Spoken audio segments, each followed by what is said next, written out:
अस्सलाम वालेकुम दोस्तों, कैसे उम्मीद करता हूँ आप सब खैरियत से होंगे। मैं आपका मेज़बान डॉक्टर अली जा। तो जैसा कि जानते हैं कि हम आपको हर डे बाई डे विज़िट अपना करते हैं और आपको भी दिखाते हैं। तो आज डे 25 है हमारे चूज़े का। अल्हम्दुलिल्लाह हमारा चूज़ा जो है वो आज 24 दिन मुकम्मल हो चुके हैं। आज डे 25 है हमारे चूज़े का। तो हम फार्म पर विज़िट के लिए आए हैं और आज आप मेरी हालत देख कर भी अंदाज़ा लगा सकते हैं कि गर्मी की शिद्दत जो है ना वो पहले से काफ़ी ज़्यादा आज कम है, क्योंकि एक तो पसीना कम आ रहा है आज, और टेम्परेचर जो बाहर का चल रहा है वो 35, 34, 36 डिग्री राउंड अबाउट है। क्योंकि आज यहाँ बारिश भी हुई है हमारे इधर इस एरिए में। तो जैसे हम खुश हैं वैसे ही हमारा चूल्हा भी आज काफ़ी ज़्यादा बेहतर फील कर रहा है। क्यों? क्योंकि टेम्परेचर जो है वो 45, 50 नहीं गया बाहर का। अगर जाता है तो कंट्रोल करना हमारे लिए भी शेड के अंदर काफ़ी ज़्यादा मुश्किल हो जाता है। और मैं नहीं समझता ओपन शेड में भी मुश्किल होता है, कंट्रोल में भी ऐसा ही होता है। क्योंकि टेम्परेचर की जो वेरिएशन होती है वो आप ज़्यादा से ज़्यादा 12 डिग्री 13 डिग्री तक कम कर सकते हैं, इससे ज़्यादा कम करना मुश्किल हो जाता है। अब हम अपने शेड के अंदर विज़िट करते हैं, आपको भी दिखाते हैं। अब हमने आपको अपनी वीडियो में बताया भी है कि भी विज़िट करने का तरीका क्या है। तो सबसे पहले सफाई सुथराई आपने देखनी है, क्या हमारे फार्म की सफाई है या नहीं है, क्या हमारे पास फीड का स्टॉक इतना पड़ा हुआ है। अगर नहीं है तो फीड का हम ऑर्डर देंगे। और फीड वाली जो मिल वाले हैं वो कहते हैं 2 से 3 दिन पहले आप हमें ऑर्डर दें। तो ये चीज़ें बताने का मकसद ये है कि जब भी कोई वेटनेरियन या फार्मर अपने फार्म पर विजिट करे तो वो इन चीज़ों को लाजमी देखे। और अब हम अपने जो एरिया है जहाँ पर हमारा चूजा है हम उसको विजिट करेंगे, आपको भी दिखाएंगे। विजिट ये है कि एक साइड से जाएंगे और दूसरी साइड से हमने आना है और अंदर खड़े होकर भी हमने माहौल को देखना है, काफ़ी चूजे की एक्टिविटी को देखना है, कितना हमारा चूजा एक्टिव है, कितना वीक है। बेशक हम सारा नहीं देख सकते, लेकिन जिस एरिया में हम खड़े हैं उस एरिया के राउंड अबाउट तो हम देख सकते हैं कि भाई हमारा चूजा क्या सारा एक्टिव है या नहीं है। अगर वीक है कुछ तो कितने % तक हमारे पास चूजा जो है वो वीक है, ये चीज़ें देखनी होती हैं हमने। क्या फीड है या नहीं है, अगर फीड नहीं है क्या फीड का टाइम था जो फीड लेबर ने दी है या नहीं दी, क्या पानी है या नहीं है, ये चीज़ें सारी हमने देखनी होती हैं। अब हम अंदर चलते हैं, इंशाल्लाह आपको भी विजिट दिखाते हैं अपना, और जो कुछ चीज़ हमें नज़र आएगी हम आपसे भी डिस्कस करेंगे। अब हम अपने चूजे वाले एरिया में आ गए हैं। सबसे पहले हम ये डिस्कस करते हैं कि हमारा टेम्परेचर और ह्यूमिडिटी कितनी है। तो टेम्परेचर इस टाइम जो है वो 36 तकरीबन है, 35.9 आ रहा, समझे 36 ही है। और 47% हमारी ह्यूमिडिटी है इस टाइम जिस एरिया में हमारा चूजा मौजूद है। तो अब हम आपको दिखाते हैं, आप देखें, हम विजिट कर रहे हैं, आप देखें हमारा चूजा जो है इस टाइम कितना एक्टिव है। और आप देख सकते हैं इस वक्त चूजा वाटर लाइन के ऊपर भी चढ़ के बैठा हुआ है और पानी भी पी रहा है, पानी भी अवेलेबल है। और चूजे को अब हम देखें अपने चूजे को तो हमें चूजा नज़र आ रहा है कि भाई हमारा चूजा जो है इस टाइम इस एरिया में कोई भी हमें वीक नज़र नहीं आ रहा। बस खेत में हमने वो भी देखने हैं।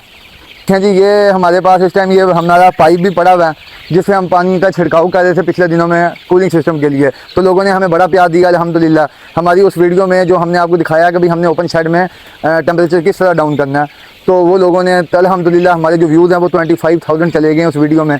अभी हमें काम करते हुए इतने दिन नहीं हुए, सिर्फ और सिर्फ हमें भी 1.5 से 2 माह हुए हैं। तो अल्हम्दुलिल्लाह लोगों ने हमें उस वीडियो पे बहुत ज़्यादा प्यार दिया, इतनी तवक्को नहीं थी, तो बहुत बहुत शुक्रिया। बाकी ये कि हम आपको दिखाते हैं नेक्स्ट। अभी आप देखें फीड वाले बर्तन जो हैं वो इस वक्त सारे किए हैं, क्लोज़ किए हैं तकरीबन।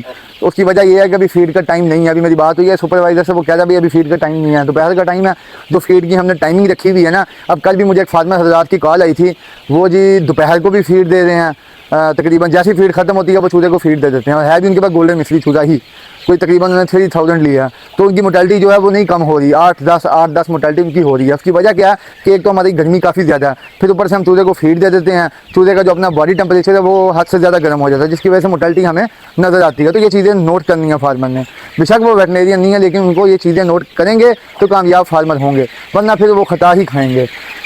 ये चूजा अब हमने देखा है अपने विजिट के दौरान ही, ये इतना छोटा है, यानी कि अब ये इसको इशू कोई नहीं है। या तो इसको जेनेटिक इशू है कि इसका साइज़ इतना ही रहेगा, और या फिर इसको इक्वलाई का, ये इक्वलाई का केस है।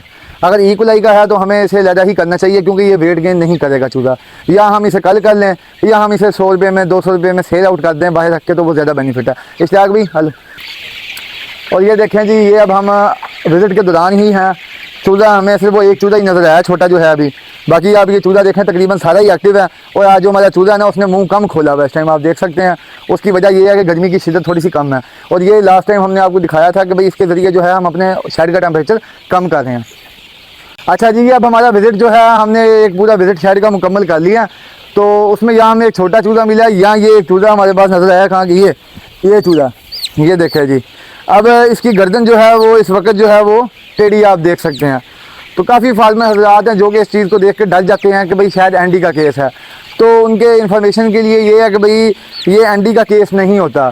इसमें ये होता है कि जो अपना मसल्स होते हैं ना इसके अपना चूजे के, वो मसल डिस्टर्ब हो जाते हैं, जिसकी वजह से इसकी जो गर्दन है वो मुड़ जाती है। और एनडी के केस में ये होता है कि जब आपका बर्ड एनडी से रिकवर होता है तब इस तरह के इशू आपको नज़र आते हैं। तो हेल्दी फ्लाग में अगर इस तरह की चीज़ नज़र आए तो फार्मर हजरात ने घबराना नहीं है। अच्छा जी, चलिए अब हम विज़िट हमने कर लिया अपना फार्म, हमने उसमें देख लिया। उसमें हमें 3 मोर्टेलिटी है हमारी तकरीबन सुबह से लेकर अभी तक। तो अब हम उन 3 बर्ड का पोस्टमार्टम करेंगे। इंशाल्लाह हम आपको भी दिखाते हैं, अगर कोई इशू नज़र आता है तो आपसे डिस्कस करते हैं। पोस्टमार्टम करने लगे हैं तो दिखाते हैं आपको। और ये देखें जी, ये हमारा एक बर्ड है, इसको चूज़े ने काटा है, पिकिंग की है, जिसकी वजह से इसकी मोर्टेलिटी हुई है। और ये दूसरा चूज़ा है, इसको भी हेड से जो है ना वो इंजर्ड किया हुआ है। तो ये दोनों मोर्टेलिटी जो है हमारी ये इंजर्ड होकर हुई हैं। तो हम इनको भी देखते हैं ओपन करके ना। जैसा कि आप जानते हैं कि अभी हमने पोस्टमार्टम किया अपने बर्ड का, और हमारे बर्ड को इस टाइम कोई इशू नहीं था।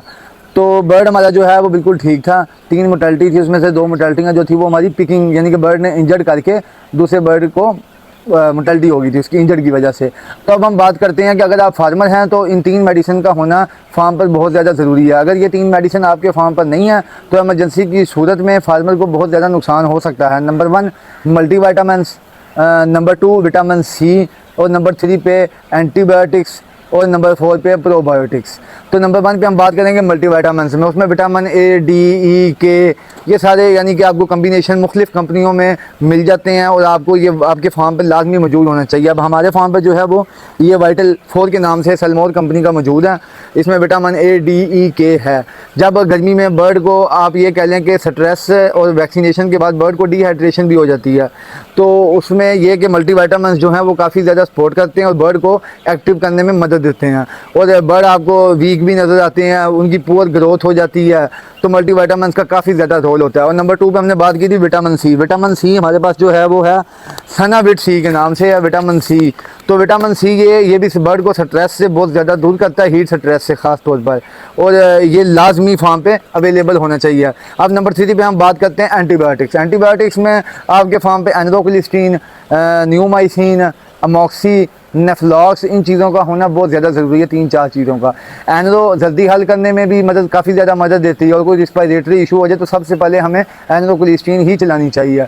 अगर बड़ा फार्मर है और काफ़ी ज़्यादा रिस्पायरेटरी इशू आ गया तो फिर वो वेटनेरियन से मशवरा करके आप इसे हैवी एंटीबायोटिक भी यूज़ कर सकते हैं, लेकिन ये कंपलसरी है कि फार्म पर होनी चाहिए, एमरजेंसी की सूरत में आपके काम आती है। और नेफ्लॉक्स एंटीबायोटिक भी होनी चाहिए।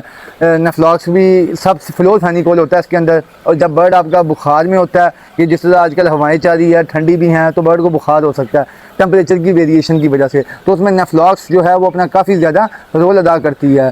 तो एंटीबायोटिक्स जो हैं वो भी आपके फार्म पे। और नंबर 4 पे आ गई प्रोबायोटिक्स।